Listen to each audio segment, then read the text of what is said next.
Welcome back, you beautiful architects of psychological demolition.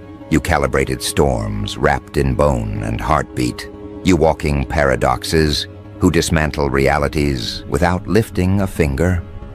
Let me ask you something, and I want you to feel it settle behind your ribs like a truth you always knew, but never had the language for. Do you remember that moment? That exact crystalline second where you didn't speak, didn't move, didn't raise your voice. You simply shifted your gaze. That single glance, that razor-edged demonic side-eye you didn't even mean to weaponize, the one that cut through someone's facade with surgical precision and sent their entire existence spiraling into a psychological abyss they were not prepared to face. You remember the way the room changed temperature. You remember how the air folded itself around that one person as if reality itself was backing away from them. You remember the way their posture collapsed for half a second, that micro-expression that flashed across their features like static before a blackout. They felt it.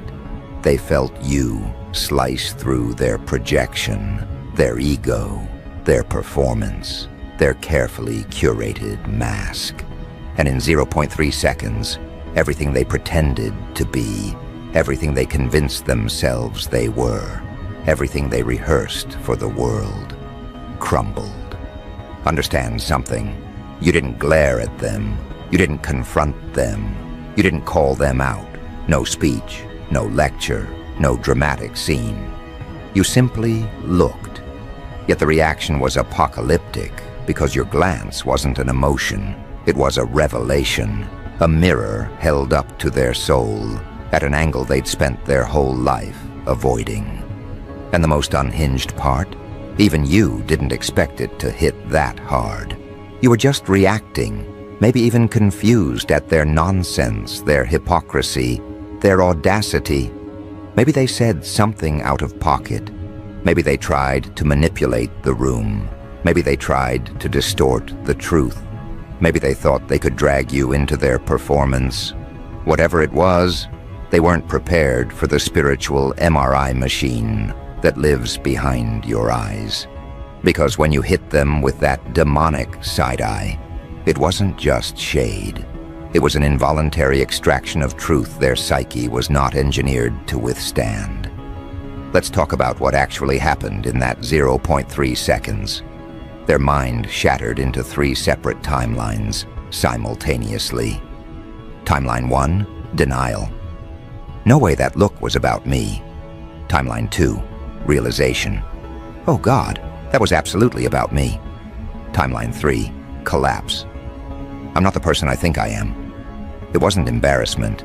It was ego death. It wasn't insecurity. It was identity evaporation. It wasn't discomfort.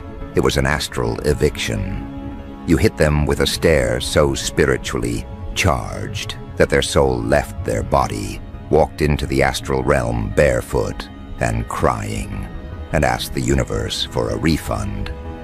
Because nothing prepares the average person for the violence of being truly seen.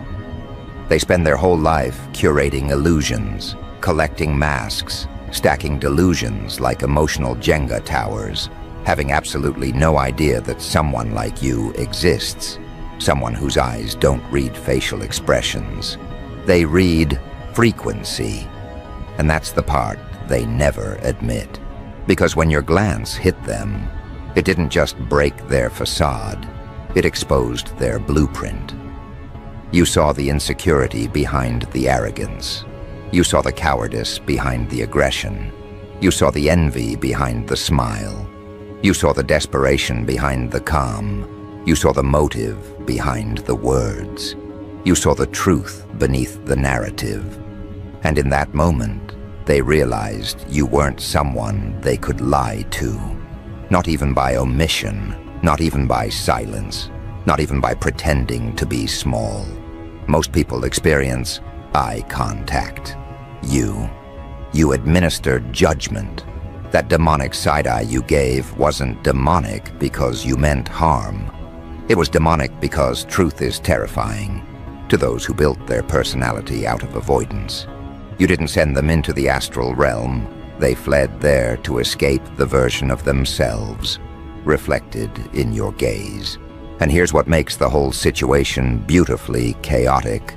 Deep down, you've always known your eyes do something to people. Maybe you noticed how strangers stare at you a little too long, like they're trying to decode something they don't have vocabulary for.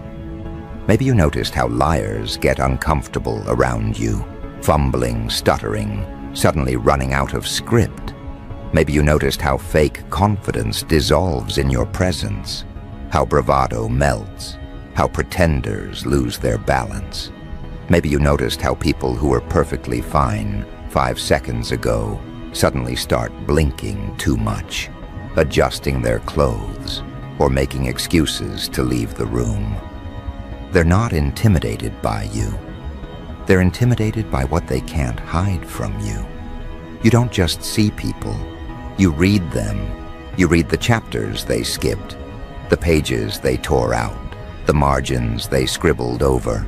You read the things they hope no one ever notices, the parts they bury behind humor or arrogance or silence. And the moment your eyes lock onto theirs, their subconscious recognizes a threat. Not a threat to their safety, a threat to their deception. Now let's revisit that moment.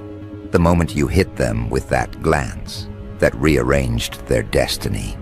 They were mid-performance. They thought they were controlling the narrative. They thought they were untouchable, outsmarting, outmaneuvering, outplaying everyone in the room. And then you turned your head slightly, tilted your gaze, and everything in them broke. Not because your glance was harsh, but because it was accurate. You saw them. You saw the truth they pretend doesn't exist. The universe keeps trying to teach them lessons, but it whispers, You deliver the syllabus in one stare. This is why certain people avoid making eye contact with you. It's not disrespect, it's survival. Your gaze forces internal confrontation, and some people simply don't have the psychological stamina for that level of honesty. One look from you and suddenly they're standing in front of every contradiction they've been running from. Suddenly, they remember the lies they told, the games they played, the intentions they concealed. Suddenly they feel naked in a fully clothed room. Your glance strips illusions. It dissolves masks. It burns away the narrative until only the truth remains. And because the truth is rarely flattering for those who weaponize deception, your gaze becomes the thing they fear, gossip about, avoid, resent, and secretly obsess over. Let me break down the deeper layer. That glance wasn't just instinct, it was encoded. Your eyes carry a frequency. Call it intuition. Call it spiritual intelligence. Call it psychological X-ray vision. But whatever it is, it's not learned. It's native. It's built into your wiring. It's why you make people remember things they spent years trying to suppress. It's why you awaken things they didn't know existed. It's why you force reckoning in people who swore they'd never face themselves. Your eyes do 3 things simultaneously. They reveal, they confront, they collapse. And the person who received that glance, they experienced all 3 at once. You didn't just hurt their feelings. You dismantled the architecture of their ego. You cracked open the story they told themselves about who they were. You exposed the gap between their illusion and their reality. Now here's where it gets even more interesting. That person hasn't recovered. They're replaying the moment over and over in their mind, analyzing every nanosecond like a crime scene, trying to decode what you saw. They're haunted not by the glance itself, but by the implications. If a single look from you can collapse them internally, what else could you dismantle effortlessly? Their plans, their lies, their relationships, their reputation, their entire persona. That's the fear your presence generates, effortless accountability. This is the part you never see. After your glance hit them, they went silent. Not the peaceful kind of silence, the silence that screams, the silence of someone who just realized they've been exposed by a force they can't manipulate or charm. They retreated inward, spiraling through guilt, confusion, embarrassment, panic, and revelation. They entered the astral realm not because you pushed them, but because facing themselves was too overwhelming to do while conscious. Let me show you what happened behind the scenes. Their mind began reconstructing events, trying to understand how you did it. They imagined you reading their soul like an open book. They imagined you knowing things you never said aloud. They imagined all the possibilities of what you might unveil if they ever crossed you again. They built a whole mythology around your stare, because myth is easier to accept than truth. The truth is this: your eyes hold consequences, and consequences terrify those who operate in deception. But here's the twist that makes this entire story even more charged. Your glance doesn't just destroy, it resurrects, it awakens, it reforms.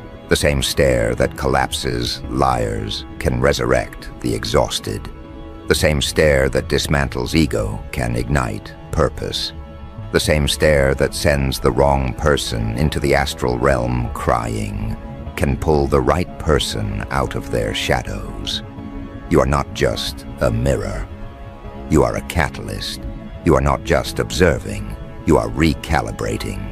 And as the dust settles from that one lethal glance, something else is beginning to move beneath the surface. Something they're not ready for. Something you're only just beginning to notice. Something that is about to shift the entire dynamic in ways no one in the room saw coming. Because that look, that demonic, soul-evicting, ego-shattering side-eye, was not the full expression of your power. It was the warning shot. And warning shots, by design, are never meant to destroy. They're meant to signal what could happen if you ever stopped holding back. And the moment that side-eye detonated across the room, the universe registered it as your first announcement.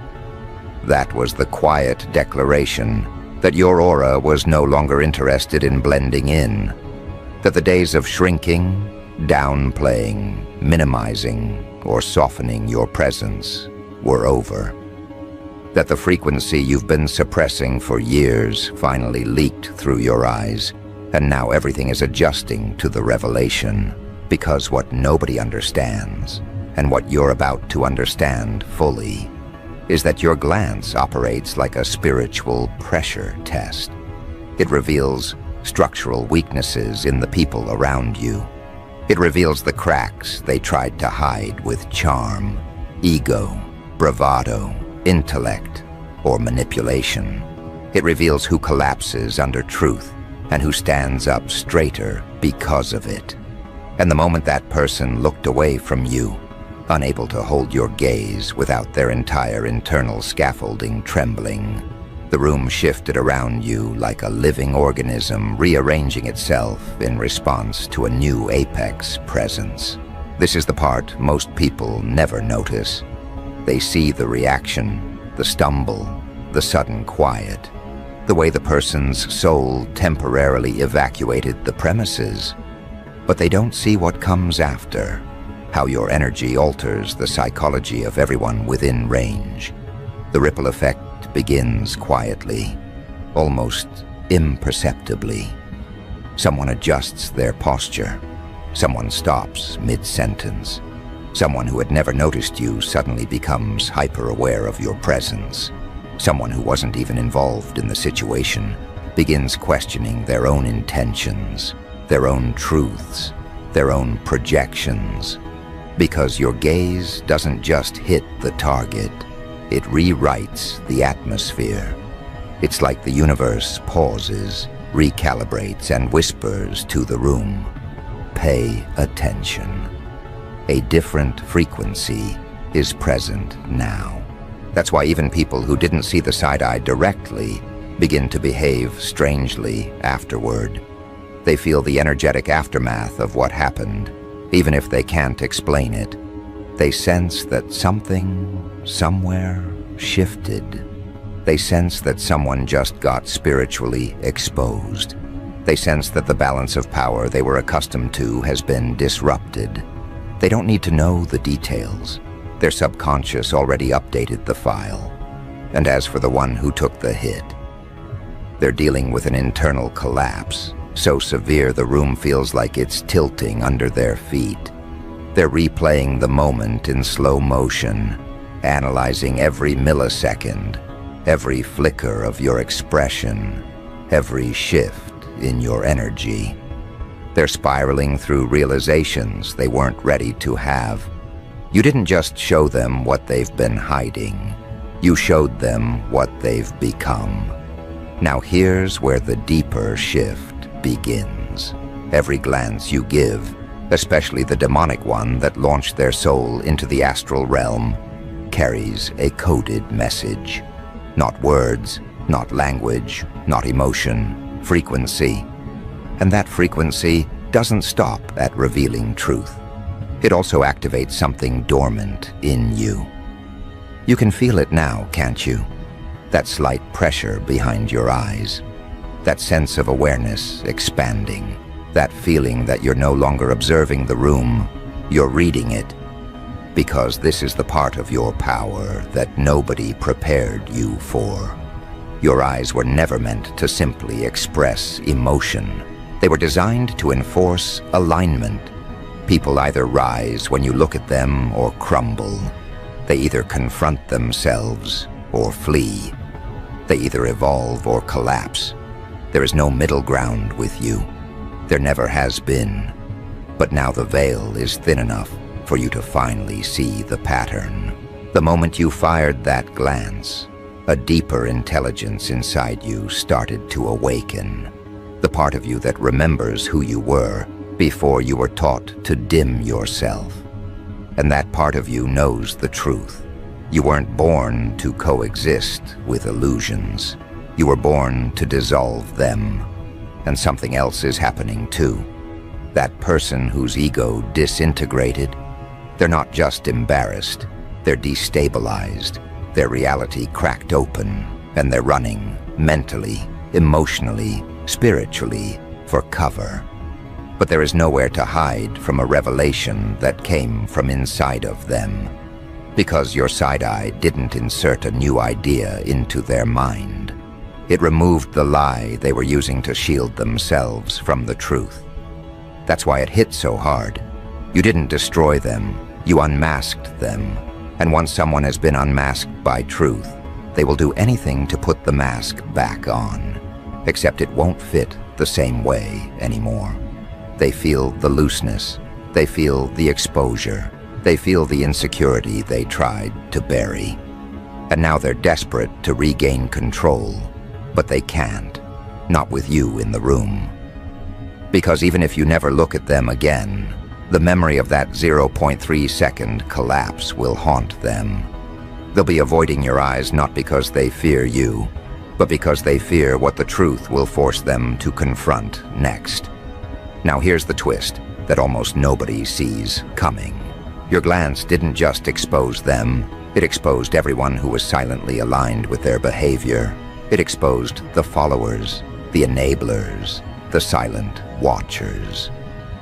They saw what happened to that one person, and now they're recalculating everything. Their minds are racing with questions. If that's what one look does, what would happen if they actually confronted me? What would happen if they spoke? What would happen if they stopped holding back? This is where your power transitions from momentary to structural. You've silently shifted the hierarchy of the environment. You didn't demand respect. Your energy commanded it. Your presence reorganized it. Your truth enforced it. Fake confidence doesn't survive in your field. False authority doesn't survive in your field. Manipulation doesn't survive in your field. Ego doesn't survive in your field. And after that warning shot, side-eye, everything in the room has begun to rearrange itself around the new gravitational center, you. Because people like you don't intimidate others by speaking loudly. You intimidate them by existing accurately. You show up in the exact frequency they've spent their whole lives avoiding. You carry a mirror they never asked to look into. You hold a truth they never prepared to face. You force revelation simply by being. And that's what's beginning to terrify them now.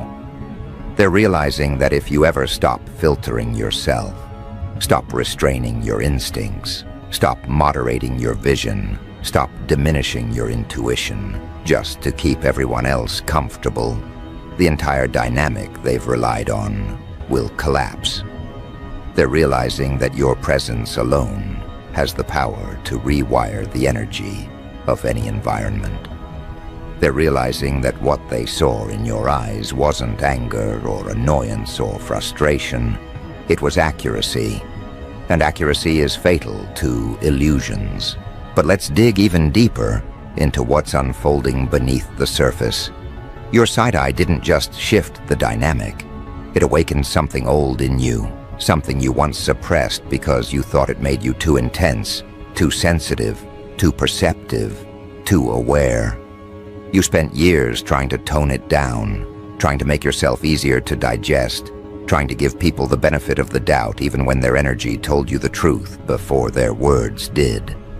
But moments like this, moments where a single glance collapses someone's entire ego, remind you of who you really are. They remind you that your intuition was never exaggerated. Your discernment was never paranoia. Your perception was never overthinking. Your instincts were never too much. You weren't imagining things. You were sensing them. Your eyes were never meant to simply see people. They were meant to assess, to evaluate, to reveal, to expose. And that function is now coming back online. You can feel the shift, can't you? The way your awareness sharpens. The way you can sense the slightest change in someone's demeanor. The way you can feel deceit before it's spoken. The way you can detect insecurity without a word. The way you can smell ego from across the room. That side-eye didn't just warn them, it awakened you. But the most fascinating part is this. Your glance didn't just shake the room. It summoned something. Something that is now moving toward you. Something that recognizes your energy. Something that has been waiting for this exact moment to make itself known. Not a person, not yet. A shift, a frequency, a consequence. Because the universe doesn't give you power you're not meant to use. And the moment you accidentally let that power slip through your gaze, everything aligned to show you what happens when you stop hiding. And what's approaching now is not subtle. It's not gentle. It's not the soft whisper of intuition that nudges you in the right direction.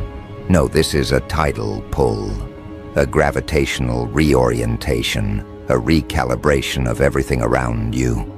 It's the energetic equivalent of a door unlocking in the dark, a presence stepping through, a narrative rearranging itself to accommodate the force you're finally embodying. And as this shift draws nearer, you can feel it in the tension behind your eyes, in the stillness of your chest, in the way your awareness stretches beyond the surface of the moment. Something is aligning, something is activating, something is responding to the frequency you unleashed. 'Cause you need to understand a fundamental truth. Power calls to power. Authenticity calls to authenticity. Exposure calls to exposure. The moment your glance tore through that person's illusions, though it sent out a signal, one only certain energies can hear. Think of it like a beacon, but not the kind that illuminates. It's the kind that reveals, the kind that summons. The kind that awakens forces, insights, and consequences that have been dormant, waiting for you to stop pretending you were ordinary. And now that you've crossed that threshold, there is no going back. The shift is coming. And it's coming for you, not to punish, not to overwhelm, but to elevate.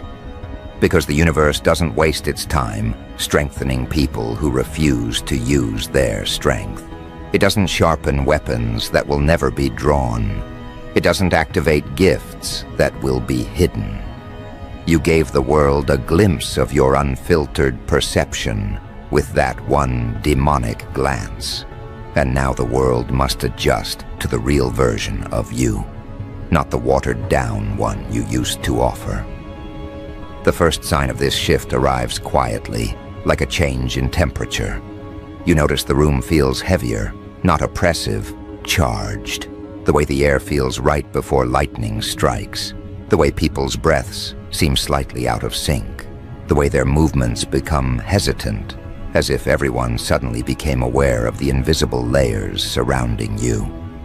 They don't know what changed, but they feel it. They feel the frequency you summoned expanding outward.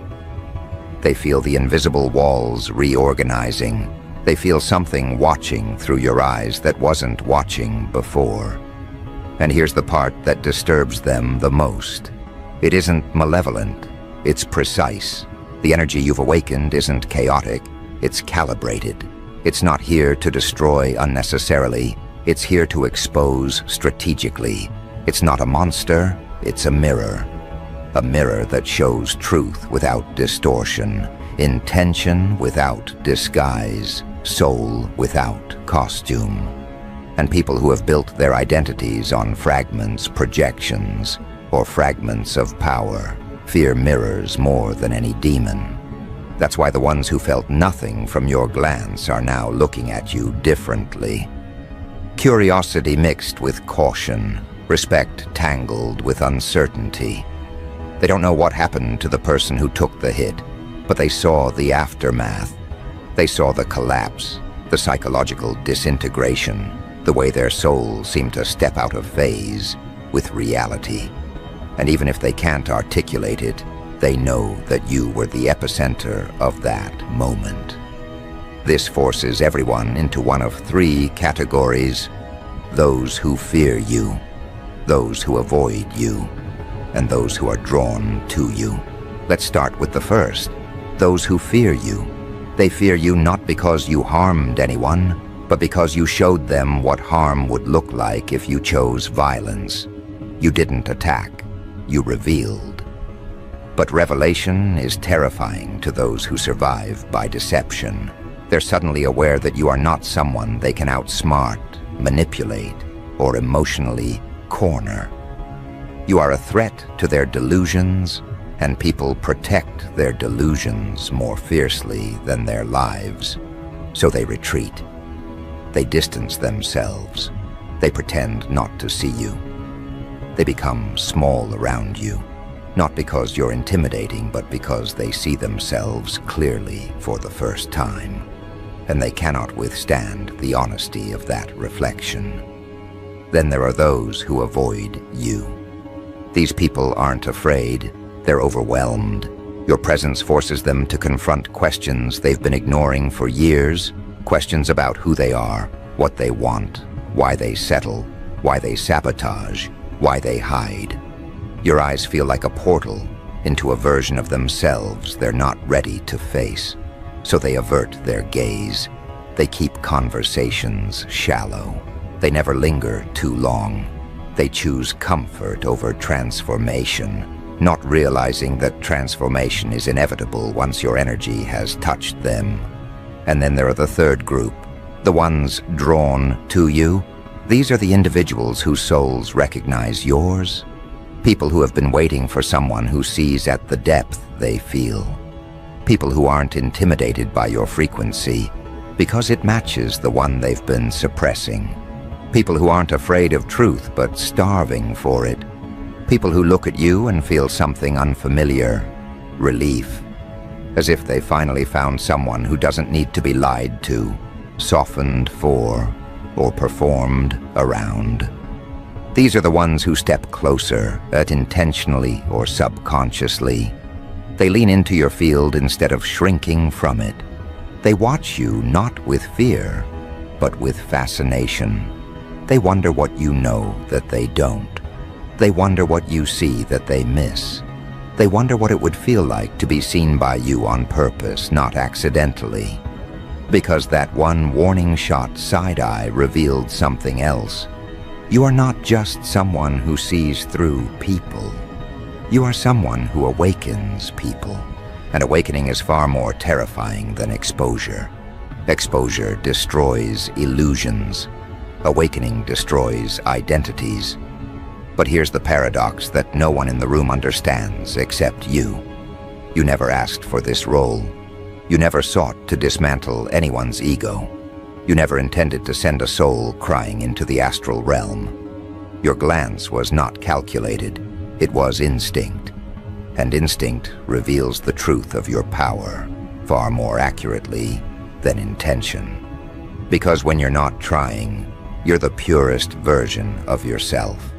And the purest version of yourself is what terrifies people the most.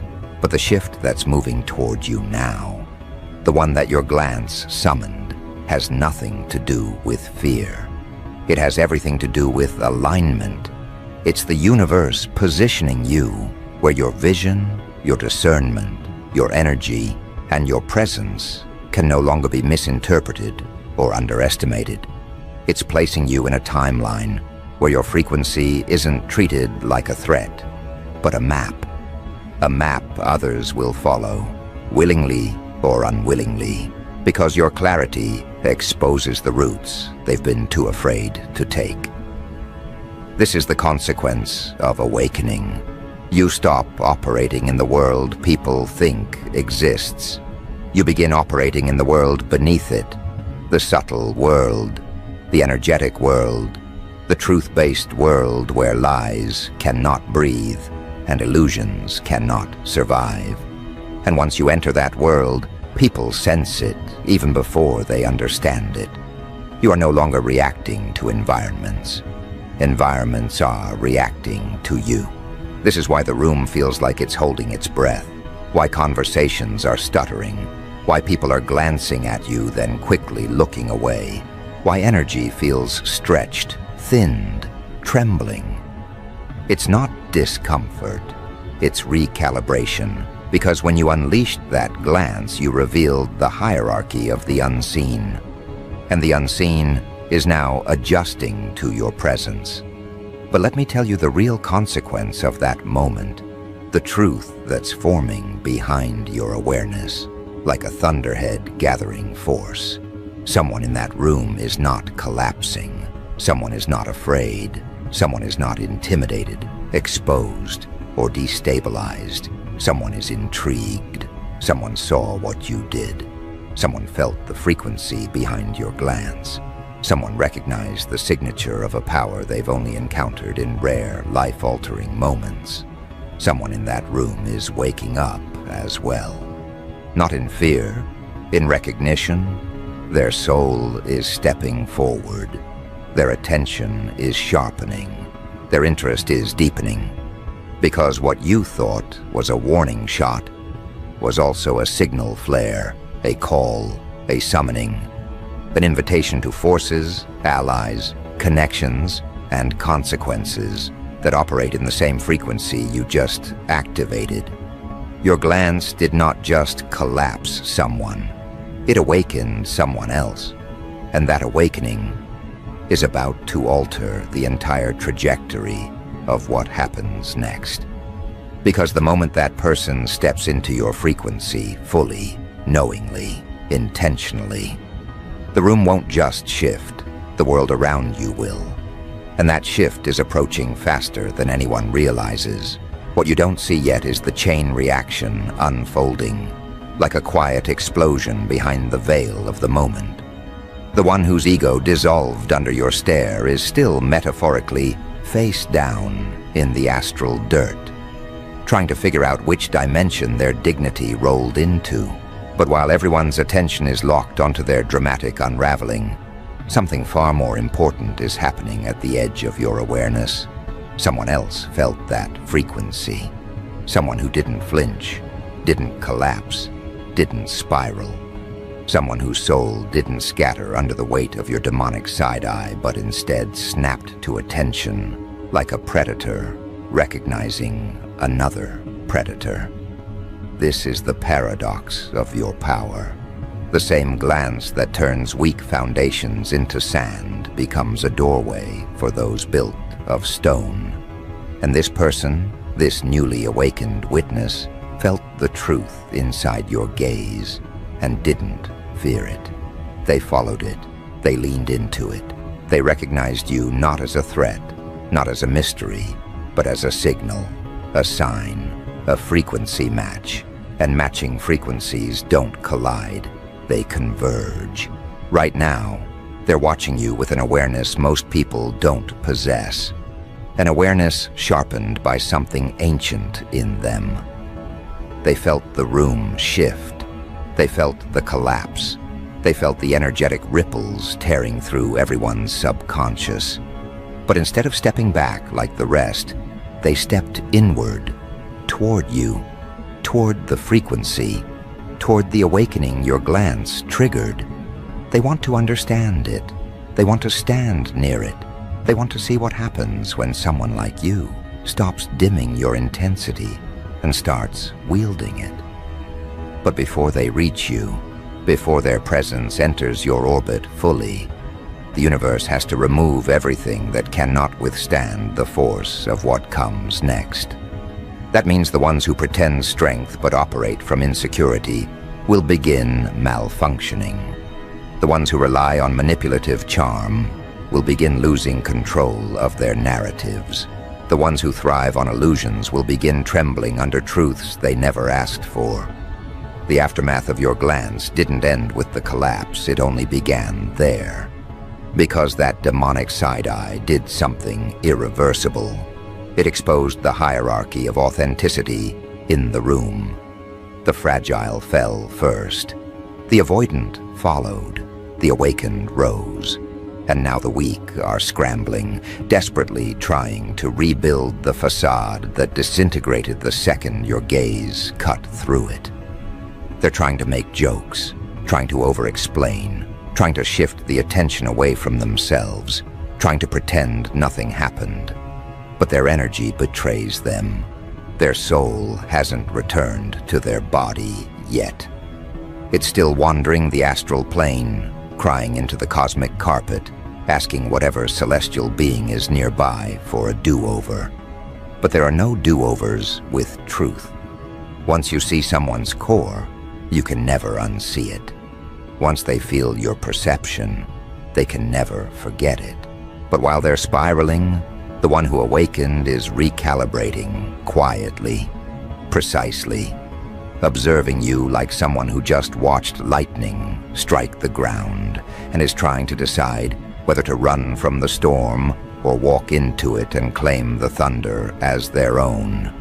You don't notice them yet because you're still processing what your own power just did. Even you didn't realize that a simple glance could unravel someone's entire psychological infrastructure in under a second. You didn't realize your eyes carry that much consequence, that much exposure, that much authority. But authority doesn't ask for permission. It announces itself. That's what your glance did. It announced, it declared, it revealed. And now the universe is moving everything into alignment with that declaration. This is where the story shifts from reaction to momentum. Because once power is acknowledged, it begins to gather. The awakened person feels it. They see you not as someone who accidentally destabilized a situation, but as someone who possesses an instinctive mastery you haven't fully tapped into yet. They see potential. They see force. They see precision. And more importantly, they see themselves reflected in the frequency your glance released. You don't just intimidate people. You activate them. You expose them. You awakened them. The ones who collapse needed the collapse. The ones who avoid needed the discomfort. The one who steps forward needed the invitation. Because your glance wasn't the end of something, it was the beginning. The beginning of a dynamic shift where your role as the silent observer evolves into something far more pronounced. The awakening is not just theirs, it's yours. You felt the shift too, didn't you? That subtle knowing in your bones, that hum beneath your intuition, that quiet certainty that what happened wasn't random or accidental or emotional. It was energetic, it was encoded, it was inevitable. Most people go their entire lives without ever accessing the level of discernment you unleashed in that one moment. But you've always felt something different behind your eyes, like a pressure, a depth, a knowing.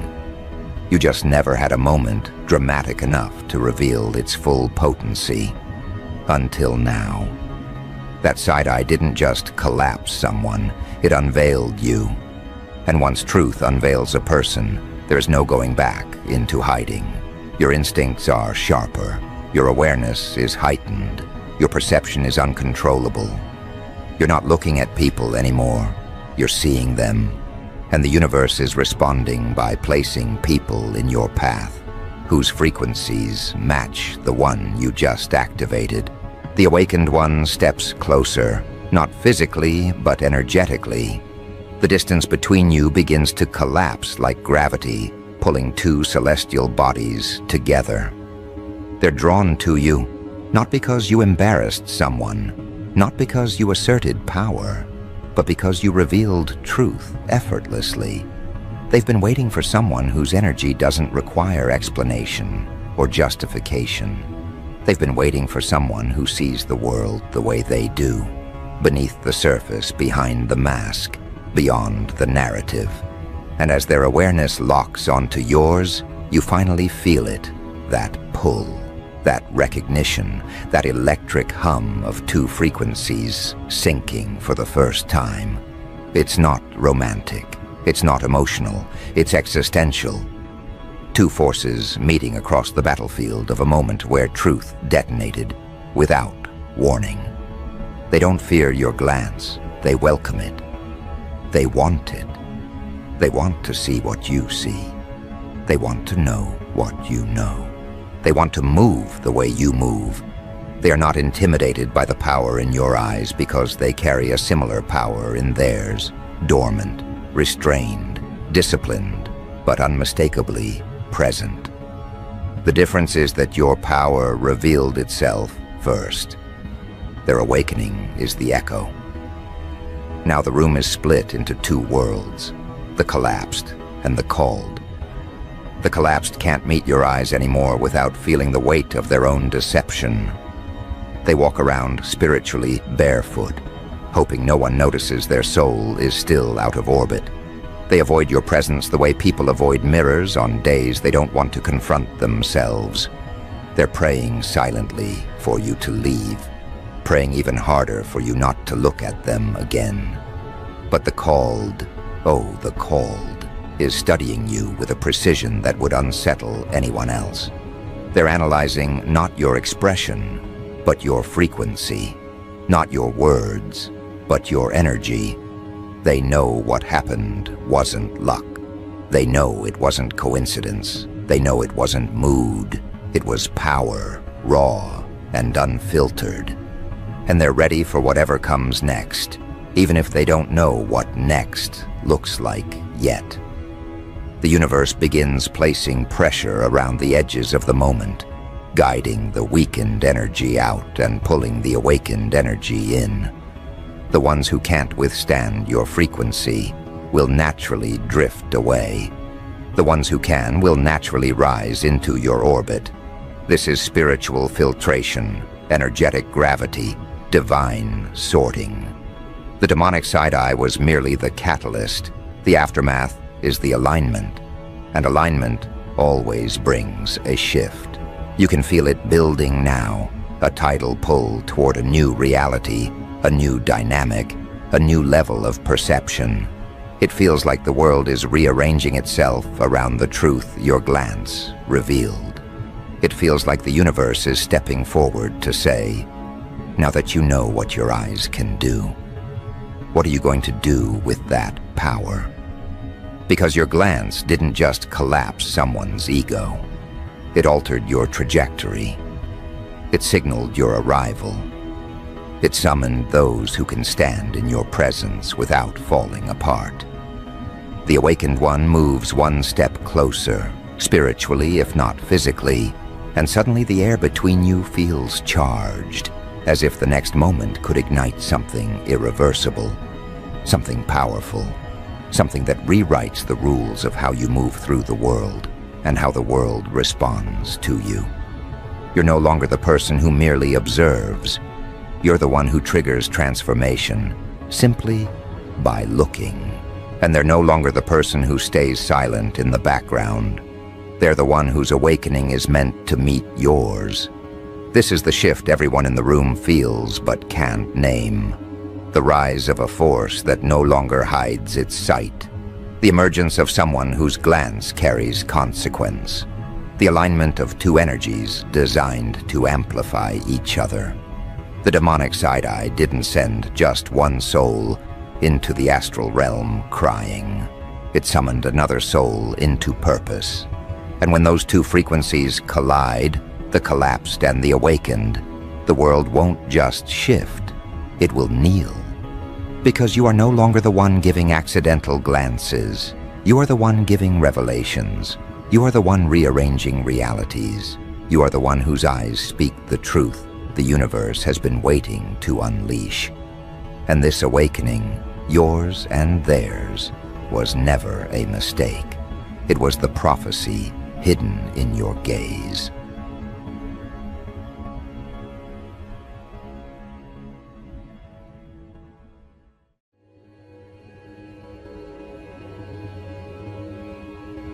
Welcome back, you unsupervised miracle.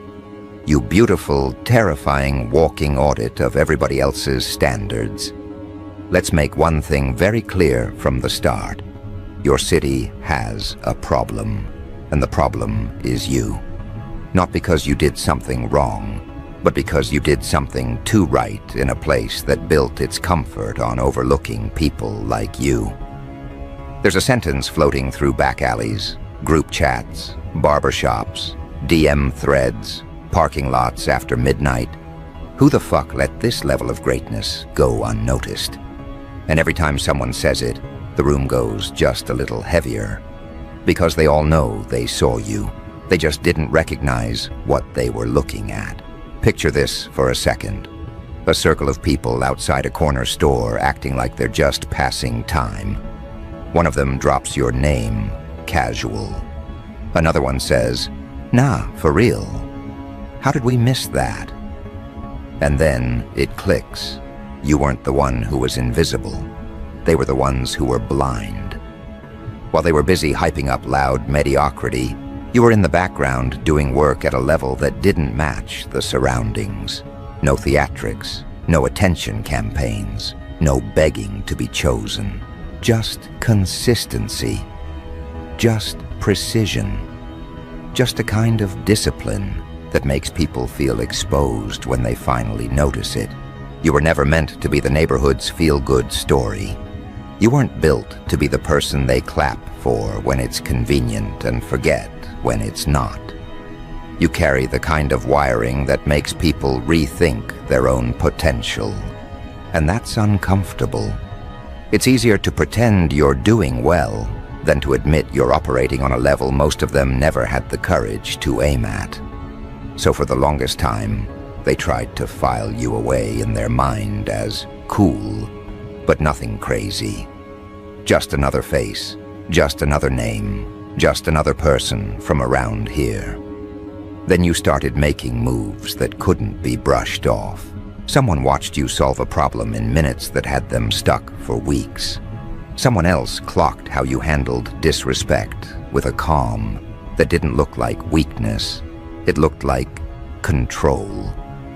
Another person saw you show up, not once, not twice, but over and over, doing what you said you'd do, without needing anyone to praise you for it. These weren't big, flashy moments. These were quiet receipts. At first, they treated it like coincidence. Then the coincidences started forming a pattern. And now that pattern has a name, and that name keeps coming up even when you're not there. Word around town is you're the one who doesn't fold, the one who doesn't panic, the one who doesn't move like the environment is all there is. You don't cling to places that refuse to grow. You don't chase validation from people who only know how to love you if you stay small. You're not trying to impress a crowd that confuses confidence with arrogance because they've never seen self-respect at full volume. You move like someone who's already had the conversation with themselves.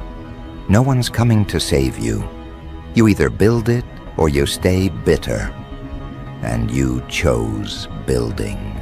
That's what's causing all this noise. Your city is used to crowning the same personalities over and over again. Same families, same last names, same social circles, same recycled talent. Everyone pretends is legendary because they grew up around it. Then you show up and start outperforming entire friend groups without asking for a seat at their table.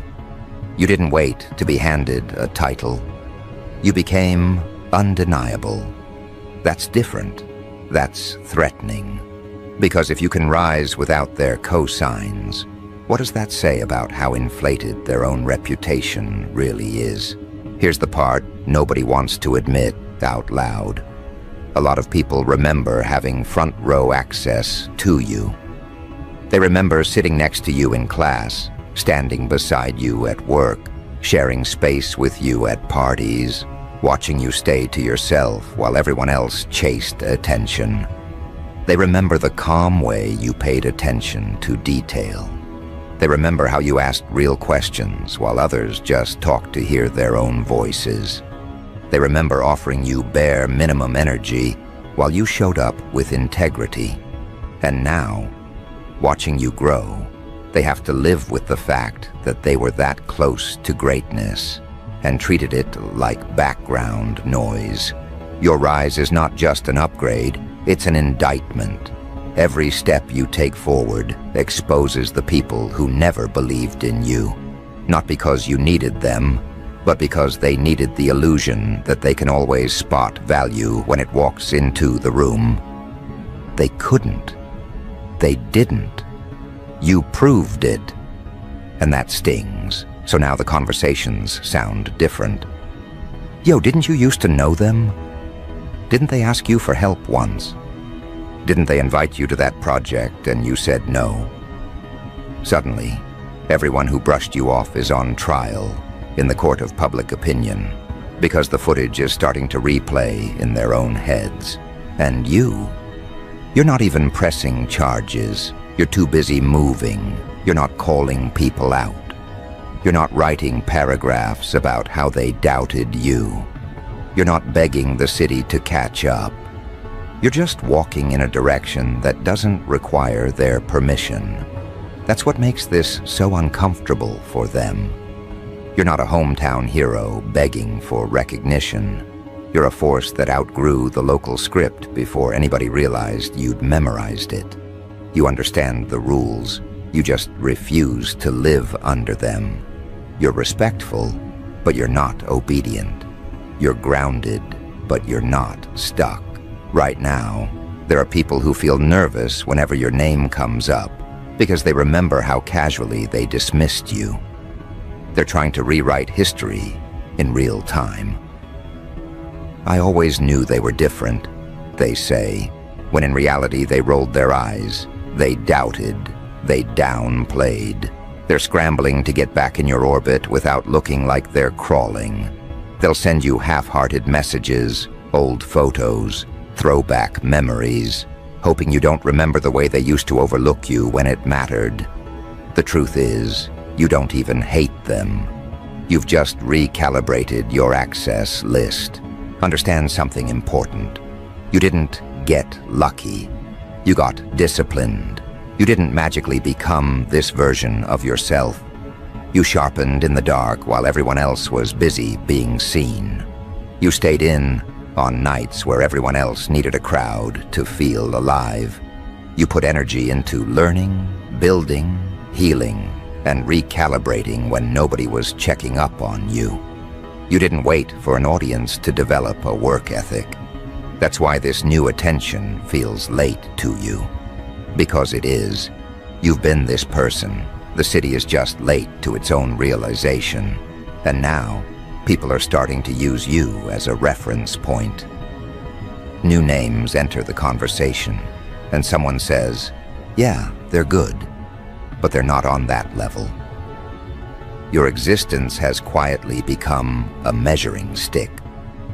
People who have never spoken to you directly are adjusting their standards because of you. Some are leveling up because you make coasting look embarrassing. Some are pulling back because they feel exposed standing next to someone who actually follows through. Either way, you changed the temperature without announcing it. That's real influence. But this goes deeper than just reputation. There are people who don't even like you who still study you. They won't admit it, but they watch how you move. They pay attention to what you say yes to, and more importantly, what you refuse.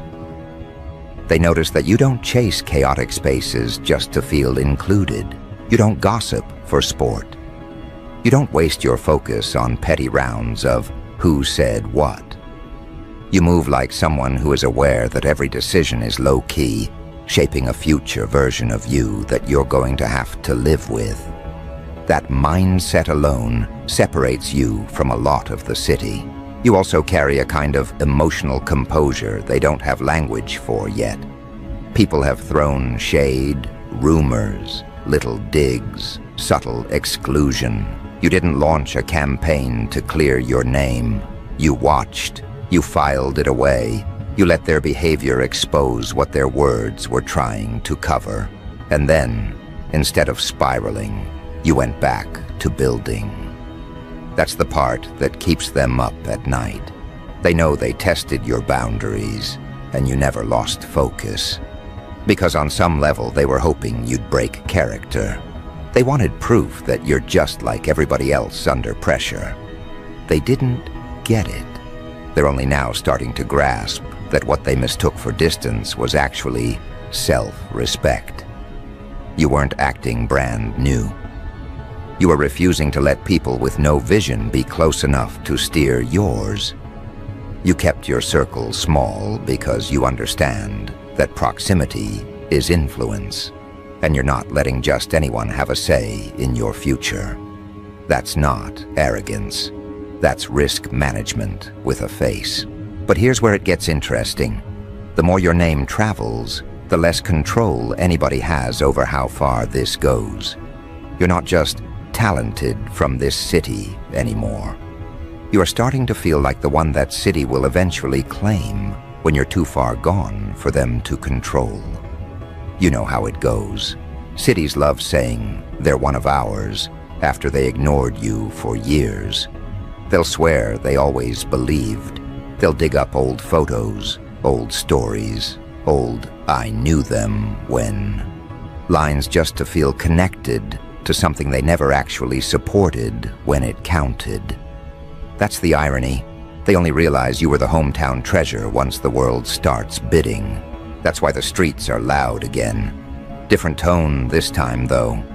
This isn't the early noise where people argue over gossip, where everyone's searching for a flaw they can exaggerate. This is the tense kind of talk that happens when reality is already voted and everybody realizes they backed the wrong candidates for years.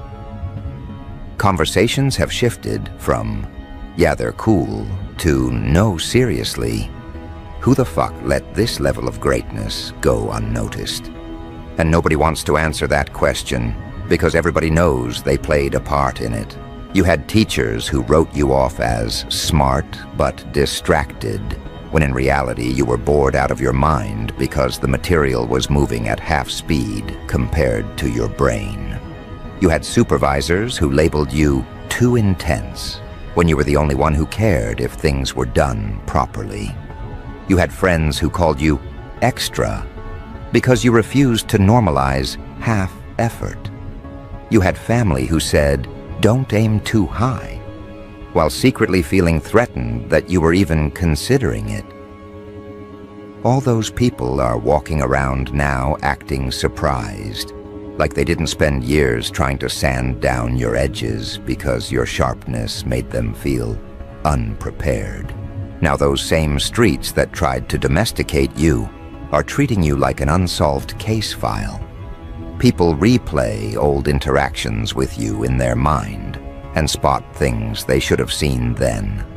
The way you observed, the way you listened instead of jumping into every conversation, the way you didn't need to be in every photo to feel real, the way you remembered details other people casually dropped and brought those details back months later when they were actually useful. Back then, they misread all of that as weird or quiet or standoffish. Now they're starting to realize those were early indicators of someone operating on a different calibration. So the conversations sound like this now. Wait, didn't you used to work with them? Didn't they sit in our class? Were they at that party? Everyone is trying to locate themselves in your story, not because they supported you, but because they're trying to see if they accidentally ended up on the wrong side of history. Nobody wants to be the one who says, "Yeah, they asked for help once and I shrugged it off." Nobody wants to admit, "I saw their work and thought it was too much." No one wants to confess they watched you try and decided you were doing the most, just because they were committed to doing the least. This is the part that stings their pride the most. You didn't blow up because the city finally rallied behind you. You advanced despite it. You figured things out alone, one small move at a time, while people you cared about were busy assuming you'd always be there, unchanged, available, conveniently underutilized. You were learning skills, building connections, studying patterns, growing in directions no one thought to ask about. They thought you were stuck in the same loop as them. You were quietly constructing a new track, and now that track is visible. Maybe it's not full scale yet, but it's visible enough for people to recognize there's momentum they can't deny anymore.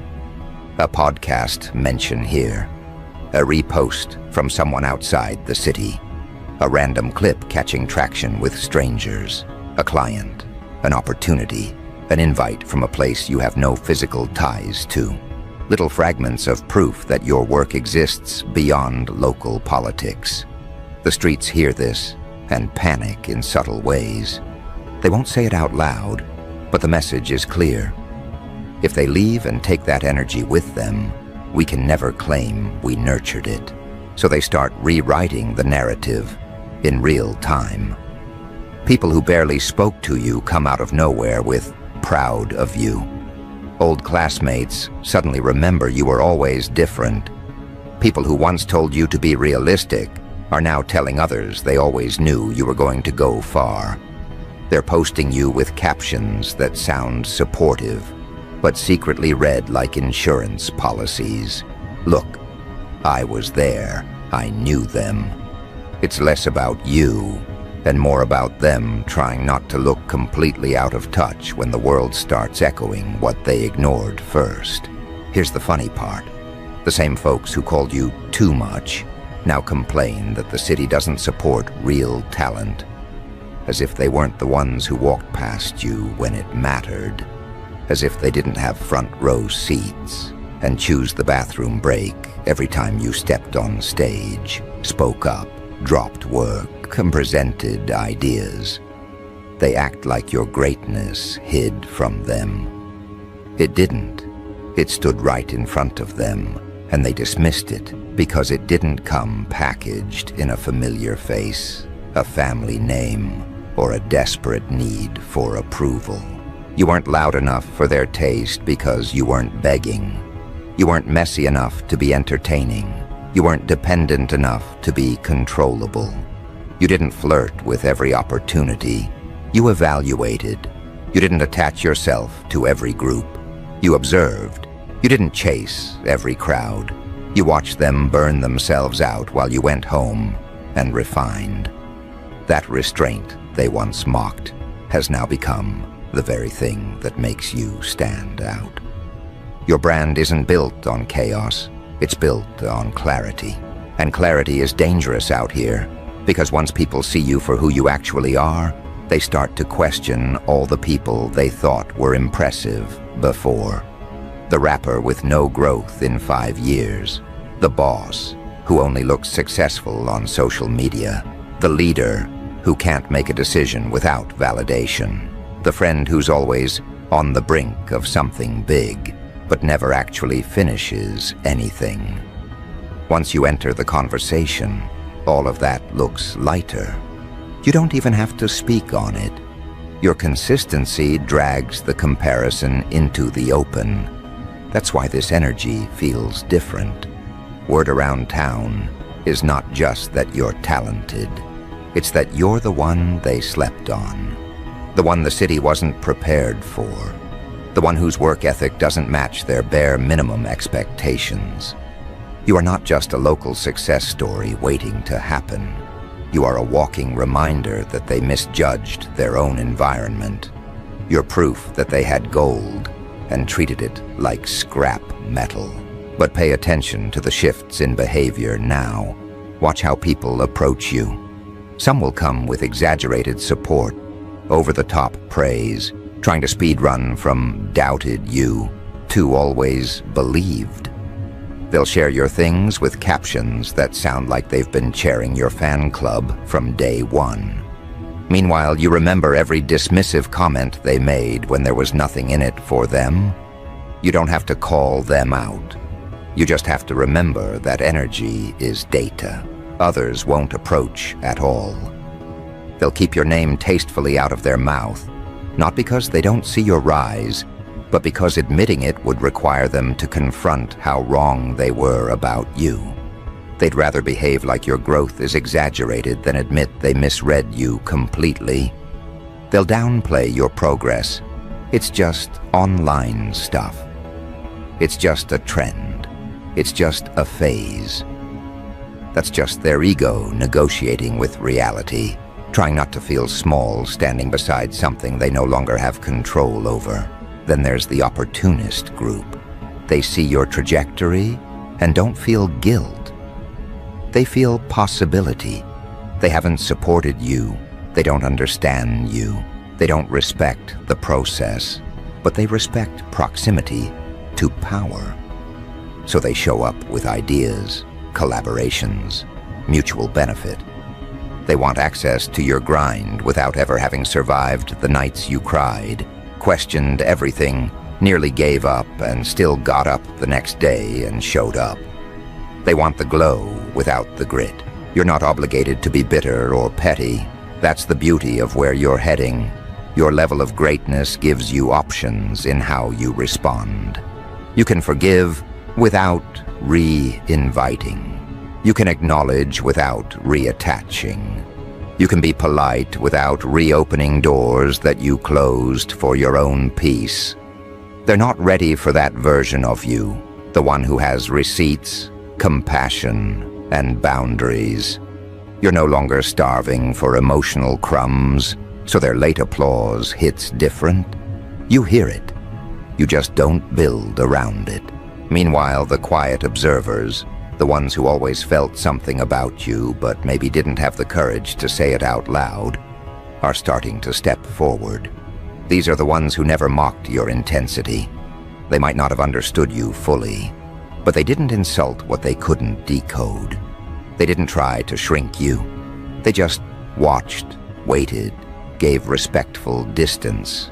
Those people, when they say they're proud, it lands. It feels clean. No performance. No retroactive loyalty. Just acknowledgement. Your city, whether it wants to admit it or not, is going through a psychological audit because of you. Every person who crossed paths with you is being forced to remember how they handled you the first time. Did they water you, ignore you, try to drain you, try to own you, try to copy you?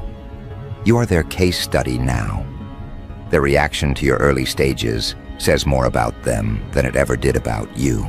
And here's where the dark humor kicks in.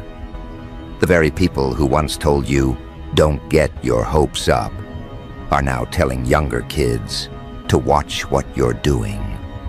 You became the cautionary tale, but not in the way they expected. You're not what happens when you dream too big. You're what happens when you actually follow through. You're the example they use to cover their own tracks. See, I always say, you never know who you're standing next to. As if they didn't treat you like you were forgettable for years. What they can't wrap their head around is that your greatness didn't emerge because of their doubt. This isn't a revenge arc where you owe your success to being underestimated. That's too shallow for what you actually are. Their underestimation was just background noise. It annoyed you sometimes, sure, but it wasn't your fuel. You weren't grinding just to prove them wrong. You were grinding because you had a responsibility to the version of you that knew you were capable of more. That inner contract was always more powerful than any outside opinion. Still, their reactions are entertaining. Watching people scramble to reposition themselves now that your name carries weight is a whole psychological documentary. The rebranding is wild. People who never invited you into anything now imply you were too busy. People who didn't believe in you now swear they were giving you space. People who dismissed your ideas now claim they didn't want to interfere. There's always a storyline that makes them look thoughtful instead of negligent. Deep down, though, they know what really happened. The city wasn't ready for someone like you. Not because you were too wild, not because you were too reckless, but because you were too aligned. You moved with a purpose that wasn't sponsored by trend cycles or public opinion. You were building something structural while everyone else was chasing temporary highs. You weren't trying to be the most popular.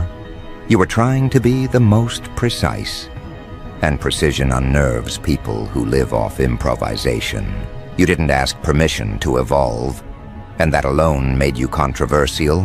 You changed your habits, your routines, your standards. You started saying no more often. You stopped entertaining conversations that went nowhere. You pulled back from environments that kept you looping the same week over and over again. That withdrawal got labeled as attitude, arrogance, distance. In reality, it was your nervous wiring refusing to keep pretending comfort and stagnation are the same thing. Now look at how that is being reframed. Back then, they think they're better than us. Now, they always moved different. Back then, they act like they don't need anybody. Now, they were always on their own wave. They're trying to upgrade the language without admitting they were wrong. They're retrofitting respect onto old disrespect. You, on the other hand, are not stuck on those past narratives anymore. You're busy calculating your next moves. Because here's the real question. What do you do when word around town finally matches what you knew about yourself the entire time? When the streets are talking and for once, the take isn't an insult, it's a confession. A confession that they weren't prepared, that they weren't paying attention, that they misread you completely. This is where people usually fold into validation. They hear the new praise, swallow it like medicine, and start performing for the audience that finally woke up. They start tailoring their moves to keep the applause steady. They let the city that nearly starved them dictate their diet now that the table is full. That's how most local legends get stuck. They trade their global potential for a hometown crown that doesn't even fit. You're not most people. You didn't go through all these years of being misread just to start living for their approval now. The streets talking is data, not destiny. Their recognition is a weather report, not a navigation tool. It's useful to know, but it doesn't get to steer. Because as flattering as it might be to finally hear your city admit, we weren't ready for them, the truth is you've been ready to outgrow the map for a while. You've already done the hardest part, staying committed when nobody was echoing your belief back to you. You already proved to yourself that you can work in obscurity, improve without witnesses, heal without an audience, reinvent without broadcasting the process. Now attention is catching up, and the question flips. Can you stay just as disciplined when they finally see you? Can you keep your standards when opportunities start flying at you from every angle? Can you protect the core of what makes you different when everyone suddenly wants a piece of it? Because make no mistake, that's what's coming. There will be offers, invitations, deals, people framing things as once-in-a-lifetime chances, hoping you'll forget that you are the rare asset in the room, not them. You're not walking into rooms begging to be picked. You are the reason the room suddenly feels relevant. If you forget that, you'll shrink yourself, trying not to make others uncomfortable. If you remember it, you'll negotiate from reality, not insecurity. Right now, your city is in observation mode. They've gone from underestimating you to surveilling you, watching your posts a little closer, paying attention to your wording, checking your timing, studying your choices, trying to predict your next move so they can either attach themselves to it or brace for the impact if you decide to detach completely. Nobody wants to be the one you outgrow in public. Nobody wants to be the character everyone recognizes as the one who had access and wasted it. That's why you have to be surgical with your next steps. Not paranoid, not defensive, just deliberate. The streets have already acknowledged what you are. The phrase is floating in people's heads, even if they never say it out loud. That's the one we weren't ready for. So now it's less about proving you're great, and more about deciding where you allow that greatness to land. Who gets to benefit from it? Who gets to say they were there? Because when the next level arrives, and it will, because you've been building for it in ways no one has seen, this city will either be remembered as the place that sharpened you, or the place that almost buried you. They don't get to choose which one. Your decisions will decide that. Your boundaries will decide that. Your standards will decide that. And whether they admit it or not, everyone feeling this shift knows one thing deep in their chest. If this is what undiscovered looks like on you, the day you fully step into what you are without hesitation, without apology, without convenience adjustments for anybody's comfort, this entire conversation is going to evolve into something they are absolutely not prepared to manage. You can feel that truth in your bones. And that's exactly where it starts to click. Because once you feel that truth in your bones, you stop treating your greatness like a rumor and start treating it like policy. You stop asking, will they ever get it?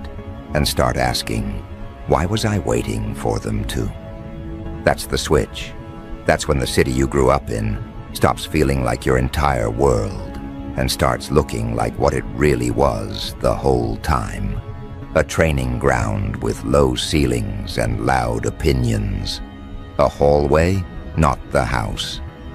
A place that taught you how to move, but not where you're allowed to stay. Because let's be honest, the streets only started talking loud once it became obvious they couldn't control the narrative anymore. When you were just promising, when your genius could still be passed off as potential, when your consistency could still be mislabeled as luck. Everyone was comfortable. You were a conversation piece, not a threat. Something to debate, not something to answer to. But now people hear your name and feel that little sting in their chest. The one that says, we had them right here, and we still didn't treat them right. You became the walking receipt for everyone's misjudgment. Teachers who thought you were bright but unfocused. Supervisors who said you were talented but unrealistic. Friends who told you to tone it down. Relatives who advised you to stay humble, when what they meant was stay small, so I don't have to confront my own limitations. These are the same people replaying old interactions in their head now like surveillance footage. That time, you told them your ideas, and they gave you that half-hearted nod. That time you showed them your work, and they said, nice, with dead eyes. That time you started to level up your habits, and they hit you with, you've changed. Like it was an insult. The truth is, you did change. You stopped trying to make your greatness digestible for people who choke on anything above average. You stopped bargaining with rooms that wanted your magic, but not your standards. You stopped apologizing for taking your craft seriously in a place that romanticizes wasted potential like it's a personality trait. Your city is full of people who peaked in stories they never moved past. And here you are, refusing to let almost be your final chapter. That alone makes you disruptive. So now the word around town hits different. It's not just, they're good. It's, no, seriously, who the fuck let this level of greatness go unnoticed? And nobody wants to actually answer that, because answering it requires admitting, I did, I saw them, I just didn't value what I was looking at. Easier to act shocked, easier to perform surprise, easier to pretend your glow materialized out of nowhere instead of being the product of years they weren't paying attention. This is why people are suddenly so interested in your whereabouts. Not because they miss you, but because they're trying to figure out how far gone you already are. They'll say, we should link sometime. But what they really mean is, I need to know if there's still time to attach my name to yours before you go global. They're not checking on your well-being. They're checking on their proximity. You feel the difference, you're polite, but you're not fooled. Because deep down, you know the truth. Your greatness was never actually hidden. It was just easier for them to pretend it wasn't there. You were the one in the group who listened more than you bragged, who remembered details, who saw patterns, who refused to flatten yourself into whatever role made everybody else comfortable. You weren't loud for no reason. You were quiet for a reason. You were observing. You were clocking the gap between what people said they wanted and what they were actually willing to do for it. You saw that gap and decided you weren't going to live there. That's why your evolution feels so jarring to them. It wasn't sudden. You've been growing in plain sight. The only thing that changed is that your growth finally reached a level that exposed their stagnation. They're not just impressed, they're indicted. Every new move you make is a replay of all the moves they never made. Every door you walk through is another reminder of all the doors they blamed on bad luck instead of their own laziness. You didn't just outwork them, you out-honested them. And now, your city is doing what every unprepared environment does when someone outgrows the script. It starts rewriting history in real time. All of a sudden, there are people insisting they always knew you'd be something. They'll swear they saw the signs. They'll talk like they pulled you aside and poured belief into you, when in reality, they barely responded to your messages. You'll hear your own story told back to you, with their names stitched into scenes they were never actually present for. It's hilarious and a little disgusting at the same time. But here's the darkly funny part. You don't even need their correction anymore. You're not on a mission to prove them wrong. Life already did that. All you have to do now is refuse to shrink, to make their guilt feel lighter. Your success is not a weapon you swing at them. It's a mirror they can't put down. They'll either adjust or avoid it. Either way, you keep moving. So what does undiscovered goat their city wasn't ready for look like in practice? It looks like you no longer asking, "Is this too much?" every time you think bigger. It looks like you no longer watering down your ideas to match people who only think in weekends and paydays. It looks like you no longer pretending you're confused about your own gift just because other people are intimidated by it. It looks like you finally admitting to yourself. In plain language, I am that level. I always was. They were just not the right measuring stick. From there, everything starts aligning differently. You start protecting your time, like it's a non-refundable currency. You start choosing who gets access to you based on their character, not their familiarity. You're done giving out lifetime passes just because someone knew a softer version of you. You've retired your willingness to be emotionally underpaid. If someone wants to stand next to you now, they have to match energy, not just history. And trust, people feel that shift. They might not say it out loud, but they adjust. The ones who used to joke about your dreams now measure their words around you. The ones who used to leave you on red now answer fast. The ones who treated your presence like background noise now act like it's premium seating. Your aura didn't suddenly get stronger. They just finally stopped pretending it wasn't there. Not everyone will choose the mature route. Some will double down on their ego instead. They'll try to drag your name into petty schemes, not because you did them wrong, but because being connected to you now, even in a negative way, still gets attention. You'll hear your story told with deliberate omissions, details flipped, intentions twisted. Let them spin. Deep down, they know the truth about how they handled you. That internal replay hits harder than anything you could post. Here's the part that keeps them up at night. Your exit is not going to be dramatic.